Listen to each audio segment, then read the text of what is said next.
दोस्तों, आजकल पूरे देश में आज़ादी का अमृत महोत्सव मनाया जा रहा है। मनाया जाना भी चाहिए।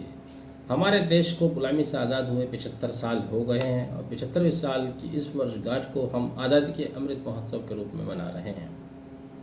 लेकिन इसमें अमृत शब्द जो आया है, इस पर एक सवाल सा पैदा होता है कि अमृत शब्द कहाँ से आया और क्यों इसको आज़ादी के अमृत महोत्सव के साथ या आज़ादी के महोत्सव के साथ जोड़कर अमृत महोत्सव कहा गया। जहाँ तक मुझे याद पड़ता है, जब हम छोटे थे, हमने सेकंड या थर्ड क्लास में एक चैप्टर पढ़ा था जिसमें देवता और दानवों ने मिलकर समुद्र मंथन किया था। उस समुद्र मंथन में 14 रत्न निकले। पहला रत्न कालकोट विष था, जो कि बहुत खतरनाक विष था। इतना जहरीला था वह कि यदि धरती पर गिर जाता तो ये धरती समाप्त हो जाती। हिंदू मान्यता के अनुसार ये कहा जाता है कि शिव जी ने इसी कारण उस विष को पी लिया और यही वजह रही कि उनका गला नीला पड़ गया, इसलिए उनको नीलकंठ भी कहा जाता है। तो पहला रत्न जो मिला समुद्र मंथन से, वो कालकूट विष मिला, जिसे शिव जी ने पी लिया। लेकिन पीते समय उसकी कुछ बूंदें धरती पर गिर गईं और वो इतनी विषैली थीं कि उन्हीं बूंदों के कारण विषैले जीव जंतु, सांप, बिच्छू आदि पैदा हुए। और आखिरी रत्न समुद्र मंथन से जो मिला वह था अमृत। लगभग इसी तरह से 150 साल तक भारत के देवता रूपी स्वतंत्रता सेनानियों ने राक्षस रूपी अंग्रेजों के साथ मंथन किया। उस मंथन के बाद 15 अगस्त 1947 को अमृत स्वरूप आज़ादी हमें मिली। लेकिन इस आज़ादी के मिलने से पहले अंग्रेज भी कुछ विष इस धरती पर छोड़ गए, जिसको भारत माता ने सोख लिया। लेकिन कुछ बूंदें जो रह गईं, उन बूंदों से जन्म हुआ भ्रष्टाचारियों का।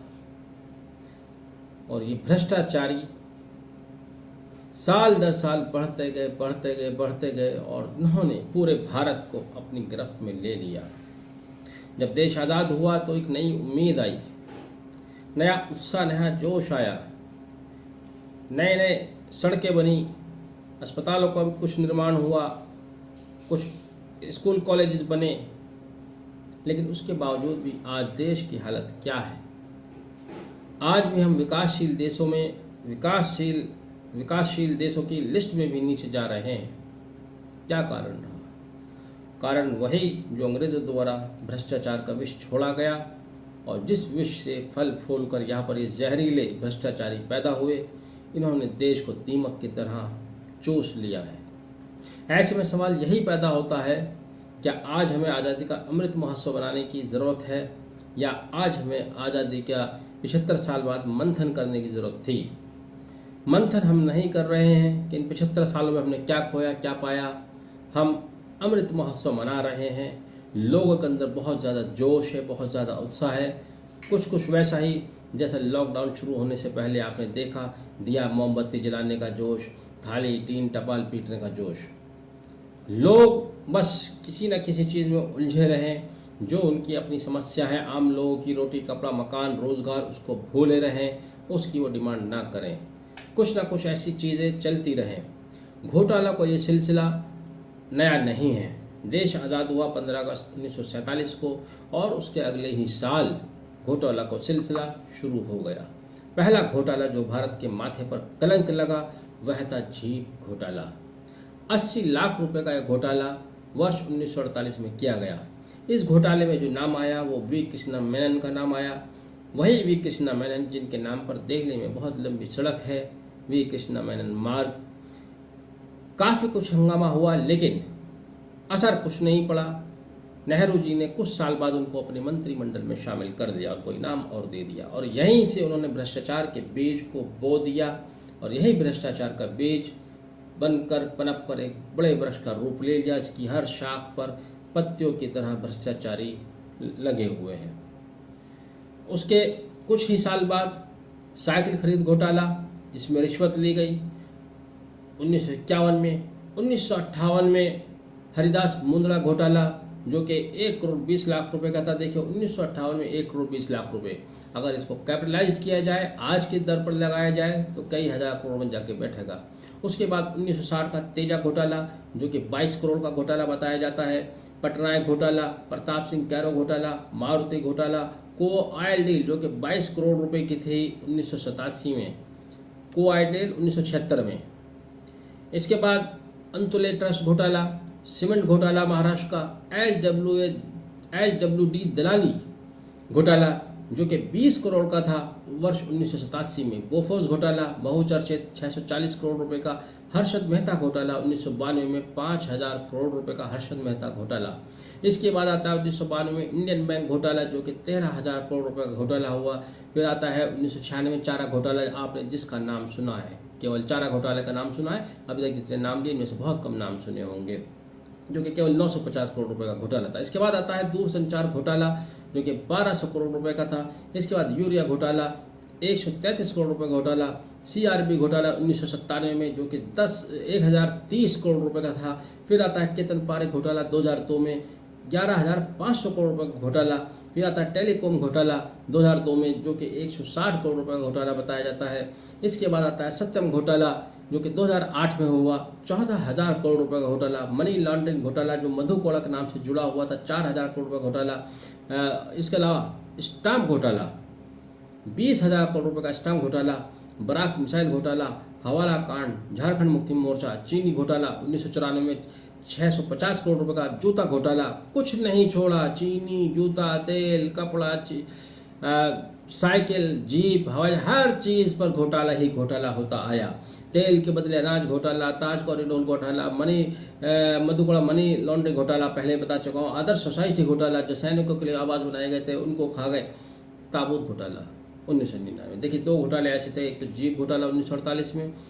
जीप घोटाला हुआ, 20,000 जीप खरीदने का सौदा था, लेकिन सिर्फ 80 जीप भारत आ पाई। 2,000 जीप खरीदने का घोटाला था।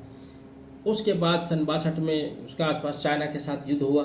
उस युद्ध में भारत को हार का मुंह देखना पड़ा, चूंकि भारत की उस युद्ध को लड़ने की तैयारी नहीं थी, जिसके बाद रक्षा मंत्री को इस्तीफा भी देना पड़ा। कितनी बड़ी चोट पहुंचाई इन घोटालेबाजों ने। इसके बाद अब जहां मैं रुका हूँ 1999 का ताबूत घोटाला। ये देखिए, कफन चोर लोग, देश के सैनिकों के नाम पर आप बड़े गर्व महसूस करते हैं। सैनिक हैं साहब, हम सैनिकों का सम्मान करते हैं। क्या खाक सम्मान करता है देश सैनिकों का? कारगिल युद्ध में जो सैनिक शहीद हुए उनके कफन पर भी दलाली खा गए सभी नेता, सभी पार्टी के नेता।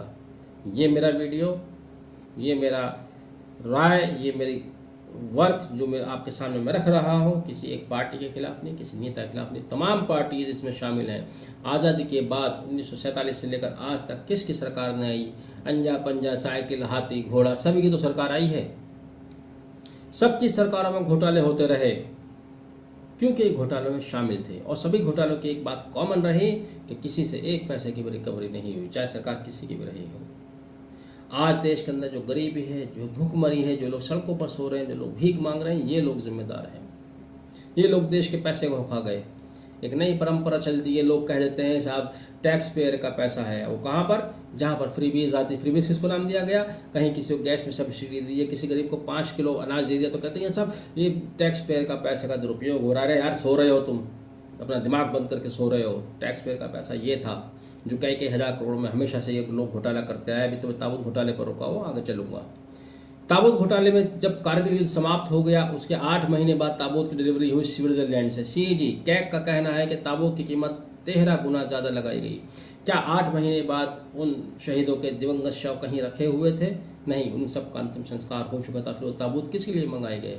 इतने जलील लोग हैं, ऐसे लोग इस भारत को मिले, ऐसे कलंक लगे इस भारत के माथे पर, जो सैनिकों का कफन भी खा गए। कफन चोर लोग। इन्होंने जीप में घोटाला किया, चारा में घोटाला किया, कुछ ही नहीं छोड़ी। इसका आता है बॉम्बे स्टॉक एक्सचेंज घोटाला जो कि 1500 करोड़ रुपए का घोटाला था। हसन अली टैक्स चोरी। देखिए, एक व्यक्ति हसन अली 40,000 रुपये का टैक्स चोरी करके बैठ गया। अगस्ता वेस्टलैंड डील 2007 की जो कि 360 करोड़ का घोटाला बताया जाता है। कॉमनवेल्थ गेम्स घोटाला 70,000 करोड़ का घोटाला। कॉमनवेल्थ गेम का बजट सिर्फ 700 करोड़ रुपए का था, लेकिन उसमें घोटाला ही 70,000 करोड़ रुपए का हो गया। एक लैपटॉप जिसकी कीमत 20-25 हज़ार रुपये होती थी, उसे 20,000 रुपये पर डे किराए पर दिखाया गया। कैसे कैसे इन्होंने तरीके निकाले। कॉमनवेल्थ घोटाले के बाद आता है 2G स्पेक्ट्रम घोटाला, 1,76,000 करोड़ रुपये घोटाला। विजय माल्या घोटाला 9,000 करोड़ रुपये लेके भाग गए। PNB घोटाला चौकसी का 11,300 करोड़ रुपये लेके भाग गए। रोटोमैक घोटाला ये भी 3,695 करोड़ रुपये का घोटाला। UPNRHM घोटाला जिसमें 2 राज्य सरकारें शामिल रहीं, 10,000 करोड़ घोटाला। कहाँ गया यह UPNHRM घोटाला? अब इसकी कोई चर्चा नहीं होती। कोयला आवंटन घोटाला, कर्नाटक वक्फ बोर्ड घोटाला, UTI घोटाला जो 48,000 करोड़ का UTI घोटाला हुआ। जितने घोटाले मैंने बताया आपको 40-44, इनमें से आधों की ही रकम हमें मालूम है, ज्ञात हुई कि कितना इसमें लॉस हुआ है। जब उसका टोटल किया गया तो ये रकम मैं नहीं पढ़ पाया, इस रकम को, इस फिगर को मैं नहीं पढ़ पाया। मुझे इसके लिए ट्यूटोरियल लेना पड़ा। ट्यूटोरियल लेने के बाद अगर मैं सही पढ़ पा रहा हूँ तो ये रकम बैठती है 5,495 बिलियन 477 मिलियन 10,000 रुपये। इतनी रकम का घोटाला ये घोटालेबाज कर गए। पुराने दौर से 1947 से करते आ रहे हैं। अगर इसको कैपिटलाइज कराएंगे तो और 10 गुना जाके 20 गुना जाकर बैठेगा ये। एक घोटाला तो ये जहाँ पर ये लोग, व्यापारी लोग, उद्योगपति लोग भारत सरकार का पैसा खा गए। सरकारों की में हमेशा मिली भगत रही, सरकारों के इशारे पर हुआ। अब घोटाले ने नया रूप ले लिया। पिछले 10-15 सालों से एक नया रूप आ गया है। बड़े बड़े उद्योगपतियों को लोन दिया जाता है, फिर उस लोन को माफ़ कर दिया जाता है। बड़ा खूबसूरत नाम दे दिया गया इसको, राइट ऑफ। कॉमर्स में नाम आता है राइट ऑफ। आप जानते हैं राइट ऑफ क्या होता है? जब आपका कोई कर्जा किसी के पास फंस जाता है तो आप उसको, कर्जा होता है बैलेंस शीट में दिखाते हैं, डेट्स की शक्ल में दिखाते हैं कि हमारा कर्जा है, एसेट्स है, एसेट साइड दिखाते हैं हमें मिलेगा। लेकिन जब आपको उम्मीद नहीं रहती कि अब नहीं मिलेगा, फिर आप उसको वहाँ से ख़त्म कर देते, इसको कहते हैं राइट ऑफ करना। हमारे बाप का पैसा था कि आपने बैलेंस शीट में से राइट ऑफ कर दिया। आए साल राइट ऑफ करते हो। पिछले 10-15 साल से धंधा चला आ रहा है और सारी सरकारें करती हैं, सारे नेता करते हैं। सिर्फ 5 साल का मैं आपको डेटा बता रहा हूँ। 2016-17 में 1,08,373 करोड़ रुपया, 1,08,373 करोड़ रुपया राइट ऑफ किया गया, माफ़ किया गया। बड़े बड़े उद्योगपतियों का बुक से हटा दिया गया, बैंक के लोन में से, जो बैंकों ने लोन दिया हुआ था। 2017-18 में 1,60,328 करोड़ रुपया राइट ऑफ किया गया। 2018-19 में 2,36,625 करोड़ रुपया राइट ऑफ किया गया। 2019-20 में 2,34,170 करोड़ रुपया राइट ऑफ किया गया। 2020-21 में 2,02,781 करोड़ रुपया राइट ऑफ किया गया। कुल मिलाकर पिछले 5 साल में, केवल 5 साल में 9,42,917 करोड़ रुपया किसका था भाई? ये जो इन्होंने राइट ऑफ कर दिया, गरीब मजदूर के खून पसीने की कमाई। मैं उनको फिर कहता हूँ जो टैक्स पेयर होने का दम भरते हैं। इस देश की 133 करोड़ में केवल 1.5 करोड़ लोग टैक्स देते हैं, वो भी वो ज़्यादातर जो सैलरीड पर्सन है, चूँकि वो टैक्स चुरा नहीं सकते। नहीं तो हर आदमी यहाँ टैक्स चुराने के लिए बैठा हुआ है, उसकी मेंटलिटी टैक्स चुराने की है। मैं ऐसे ऐसे व्यापारियों को जानता हूँ जिनकी 50 लाख रुपये की बैलेंस शीट मैंने देखी अपने साथी एडवोकेट के यहाँ, और उसकी टैक्स लायबिलिटी नहीं ला रही है। आपको याद होगा पीछे जब वित्त मंत्री थे तब 120 ऐसी कंपनीज थी जो टैक्स नहीं दे रहे थे। वो बुक प्रॉफिट पर टैक्स दिया करते थे, बुक प्रॉफिट लाते अपनी इनकम जीरो कर दिया करते थे। तब MAT मिनिमम अल्टरनेट टैक्स लाया गया था। इस तरह से घोटाले कर रहे हैं। अब आइए देश में लोगों के क्या हालात हैं। ये तो देखिए उद्योगपतियों और नेताओं के घोटाले मैंने आपको बताए हैं। इन घोटाले की वजह से देश में गरीबी है, दुर्गति है, लोग सड़कों पर सो रहे हैं। आप जिस देश से प्यार करते हैं वो देश का तस्वुर क्या है, वो देश क्या होता है? क्या देश ये जो नक्शा देखते हैं ये देश, इससे प्यार करते हैं, या उस देश से प्यार करते हैं जहाँ पर आपने जन्म लिया, जहाँ आपके रिश्तेदार हैं, जहाँ आपके अड़ोसी पड़ोसी, जहाँ के लोग हैं, कल्चर है, तीज त्यौहार मनाते हैं। नहीं, आप लोगों की वजह से उस देश से प्यार करते हैं। सपोज कीजिए जिस तरह बाबा जी का बुलडोजर चल रहा है, अगर ईश्वर का बुलडोजर चल जाए, पूरी धरती को सपाट कर दिया जाए, सारे घर तोड़ दिए जाए पूरे संसार के, और फिर एक व्यक्ति को लाकर ज़मीन पर उतार दिया जाए, करो प्यार कौन सी भूमि से करोगे, तो किस भूमि से करेगा? सारी भूमि एक जैसी है। हम प्यार उस ज़मीन से करते हैं जहाँ हम पैदा हुए, जहाँ हम रहते हैं, जहाँ हमारे लोग हैं। क्या हमें अपने लोगों से हमदर्दी नहीं है? जो हमारे साथी भूखमरी में जी रहे हैं, जो हमारे साथी गरीबी में जी रहे हैं, जिन्हें राशन कार्ड, जिन्हें आधार होने की से राशन नहीं मिलता, जिनके पास राशन कार्ड है, उन्हें राशन नहीं मिलता, सोने के लिए छत नहीं, घर नहीं, सर छुपाने के लिए, क्या वो हमारे जिस्म का हिस्सा नहीं है? हम इस देश में पैदा हुए हैं, हमारी जिम्मेदारी है, हमारे ही देश के लोग हैं, हमें उनके साथ कोई हमदर्दी नहीं रही। हमें हमदर्दी किसके साथ है? हमें हमदर्दी अपने भ्रष्ट नेता के साथ। जिस नेता को मैं फॉलो करता हूँ वो मेरा देवता है, जिस नेता को मैं फॉलो नहीं करता हूँ वो राक्षस है। यही उनके ऊपर लागू होता है। जिस नेता को वो फॉलो कर रहे हैं वो उनका देवता, जिस नेता को वो फॉलो नहीं करते वो उनके लिए राक्षस है, अपोजिट वाला राक्षस है। आप देखिए 2020 के मैं आंकड़े बता रहा हूँ, देश में 1,53,052 लोगों ने आत्महत्या करी। इस देश में आत्महत्या क्यों कर रहे हैं लोग? इतना विशाल देश है, इतनी विशाल इसकी संपदा है, इतना विशाल धनी देश है ये हर चीज़ से, फिर यहाँ पर 1.5 लाख लोग आत्महत्या करें, जिनमें से 10,677 किसान या किसानों के साथ मजदूर करने वाले लोग हैं। ये मेरा डेटा नहीं, NCRB का डेटा है, उनकी रिपोर्ट है। यानी कि 418 व्यक्ति पर डे आत्महत्या कर रहे हैं। ये इस देश के हालात हैं। ये हालात किसने बनाए? ये इन्हीं भ्रष्टाचारियों ने बनाए, देश का पैसा ले लेकर भागे हैं। बेरोजगारी रोज बढ़ती जा रही है। कोरोना में बेरोजगारी की सुनामी आ गई। बहाना मिल गया लोगों को बेरोजगार करने का, लोगों को नौकरी से निकालने का, क्योंकि उनके बिना भी उनके काम चल जाते हैं, क्योंकि वहाँ कंप्लायंस करते हैं, झूठी रिपोर्ट दिखाते हैं। कोरोना की पहली लहर में 1,45,00,000 लोग बेरोजगार हुए, दूसरी लहर में 52 लाख लोग बेरोजगार हो गए और तीसरी लहर में 18 लाख लोग बेरोजगार हो गए। इन बेरोजगार लोगों के लिए कोई मास्टर प्लान नहीं है, कोई हमारी योजना नहीं है। आज भी हम 21वीं सदी में जी रहे हैं। हम विश्व गुरु होने का दम भरते हैं, आगे बताएंगे हम कितने बड़े विश्व गुरु हैं। हमारे देश में ही 1,77,00,000 लोग बिना घर के सो रहे हैं सड़कों पर। 1,77,00,000 कई देशों की आबादी है दुनिया की। इतने लोग हमारे देश में बिना घर के सो रहे हैं। क्यों सो रहे हैं? क्योंकि इनका पैसा वो हराम खोर लेकर भाग गए, घोटालेबाज लेकर भाग गए, और जिसमें सारी सरकारें शामिल हैं। आज़ादी के बाद से लेकर आज तक की सारी सरकारें शामिल है, मेरा दावा है। एजुकेशन पर कोई काम नहीं हुआ। स्कूलों की इमारतें जर्जर हो रही हैं। संसद का नया भवन बन रहा है, मंत्रियों के लिए आलीशान ऑफिस बन रहे हैं, महंगी महंगी गाड़ियाँ खरीदी जा रही हैं। आज़ादी के 75 साल के बाद आज हमारे देश का ओवरऑल लिटरेसी रेशियो 74% है, जिसमें पुरुष 82% और महिला 65%। और ये लिटरेसी रेट मत समझ लेना कि ग्रेजुएट हैं या बहुत काबिल लोग हैं। लिटरेसी रेट मीन्स जो सिर्फ पढ़ना लिखना जानते हैं, उनको भी इसमें शामिल किया गया है। केवल 74% आज़ादी के 75 साल बाद 21वीं सदी में। द्वितीय विश्व के युद्ध के बाद रशिया भी बर्बाद हो गया था। जिस तरह से भारत आज़ाद हुआ, कुछ नहीं था उसके पास, इस तरह से रशिया भी ज़मीन पर आ गया था। लेकिन उन्होंने 5 ईयर प्लान चलाया, और वो उनका 5 ईयर प्लान केवल 5 बार चला। 25 साल में वो डेवलप्ड नेशन हो गए, दोबारा से अपनी स्थिति पाली। हमारे यहाँ 5 ईयर प्लान 9, 10, 11 चले और पता नहीं क्या चल रहे हैं, नहीं चले तो उनका जिक्र भी नहीं होता, और स्थिति वहीं की वहीं। हर चीज़ में घोटाले होते हैं। बोफोर्स घोटाला 650 करोड़ रुपए का हुआ, उसकी जाँच में उसके दुगने पैसे खर्च हो गए। हंगर इंडेक्स पर आते हैं, भूखमरी की कगार। भारत भूखमरी की कगार पर है, सीरियस सिचुएशन पर है। भारत का स्कोर 27.5 है। भारत 116 देशों की सूची में 101वें स्थान पर है। भारत से ऊपर कौन कौन से देश हैं उन्हें छोड़ दीजिए, बहुत सारे। भारत के नीचे देखिए कौन कौन से देश हैं। भारत के नीचे जिनसे भारत आगे, किनसे आगे? पपुआ न्यू गिनी से, अफ्रीकन कंट्री, छोटा सा। अफगानिस्तान से आगे है Nigeria, Congo, Mozambique, Sierra Leone, Timor, Haiti, Liberia, Guinea, Niger, Uganda, Zambia, Zimbabwe, Madagascar, Chad, Brunei. बताइए, अफ्रीकन कंट्रीज से आगे हैं हम भूखमरी के इंडेक्स में। हमारे बाद अफ्रीकन कंट्रीज ही बचते हैं, और बहुत सारे अफ्रीकन कंट्रीज हमसे ऊपर हैं। बांग्लादेश हमसे ऊपर है, श्रीलंका हमसे ऊपर है, नेपाल हमसे ऊपर है, पाकिस्तान हमसे ऊपर है। कितनी शर्म की बात है। आज हम 75वें साल में हमें बैठ कर तो सोचना ही चाहिए, तो हमें शर्म आनी चाहिए थी अपने ऊपर कि हम देश को कहाँ लाए हैं। लोगों का बेवकूफ़ बना रहे हैं, झंडे ले लेकर कूदते रहो, चलते रहो, नाच गाते रहो कि हम बहुत अच्छे हैं, feel good feel good feel good. ये हम आज़ादी का अमृत महोत्सव मना रहे हैं।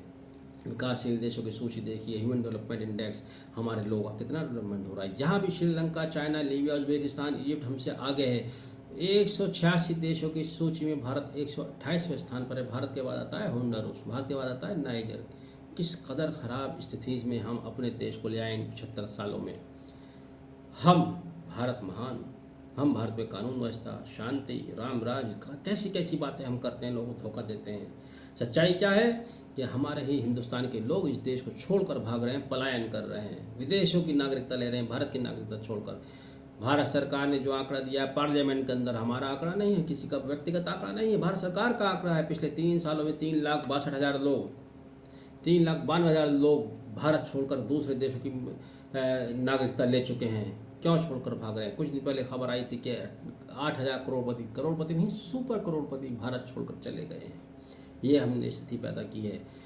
एक और तो हमने कर्मचारियों की पेंशन समाप्त कर दी। उनमें छोटे मोटे कर्मचारी भी आते हैं, अच्छी खासी सैलरी वाले कर्मचारी आते हैं, लेकिन जब बुढ़ा हो जाता है, आदमी रिटायर हो जाता है, फिर तो उसको ज़रूरत रहती ही है पेंशन समाप्त कर दी। वहीं दूसरी ओर MP MLA के वेतन 3 गुना 2.5 गुना की वृद्धि हो जाती है अचानक। एक MLA एक बार जीतता है, उसको सैलरी मिलती है, अगली बार जीतता है पिछली पेंशन भी मिलेगी और फिर दूसरे की सैलरी मिलेगी। रिटायर हो जाता है दोनों बार से तो उसको दोनों बार की पेंशन। क्या तमाशा है भैया, क्या तमाशा देखिए लोगों के साथ हो रहा है। इसी तमाशे के चलते चलते चलते विदेशी कर 620 बिलियन US डॉलर हो गया है और हमारे देश में एक आतंकवादी ऑर्गेनाइजेशन और पनप चुका है जो विचारात्मक आतंकवाद फैलाता है, लोगों को भ्रमित करता है। वो है इलेक्ट्रॉनिक मीडिया। जो प्राइवेट चैनल हैं वो इलेक्ट्रॉनिक मीडिया, उनको न्यूज़ चैनल तो कहना ही गुनाह है। न्यूज़ तो वो देते ही नहीं, अफवाह फैलाते हैं, लोगों में नफरतें फैलाते हैं, लोगों को भ्रम पैदा करते हैं। अभी मैं एक चैनल को देख रहा था, उसका स्क्रीनशॉट भी मैं लगाऊंगा। वो कह रहा था भारत के ऊपर कर्जा है ही कितना, 620 डॉलर, अमेरिका पे इतना है, जापान पे इतना है, चीन पर इतना है। अरे भाई हमें अमेरिका जापान चीन से क्या मतलब है। 620 बिलियन डॉलर हमारे लिए बहुत बड़ी रकम होती है और 49 ट्रिलियन बैठता है। हम कहाँ इस कर्ज में दबे जा रहे हैं।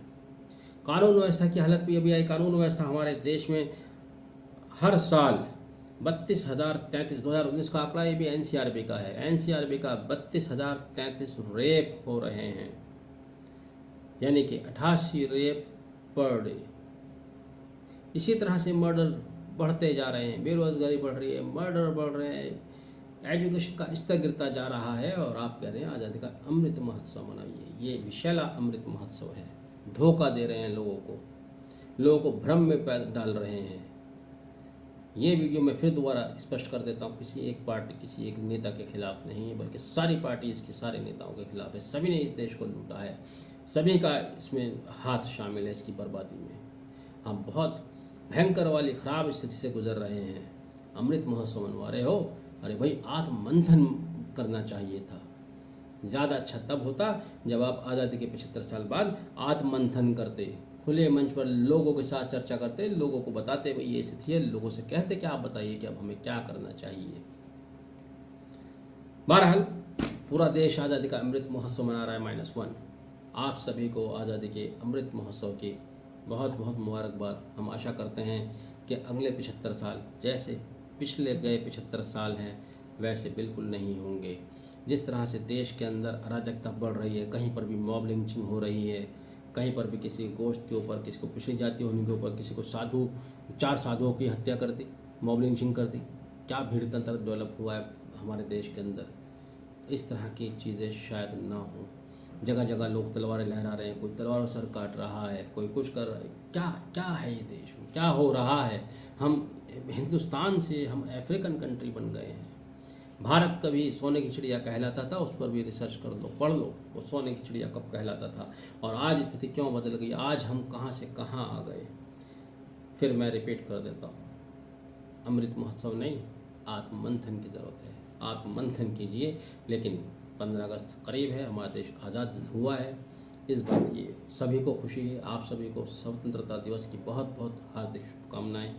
थैंक यू, आपने वीडियो देखा। इस बात के लिए पसंद आए तो आगे भी शेयर कीजिएगा। Have a nice day.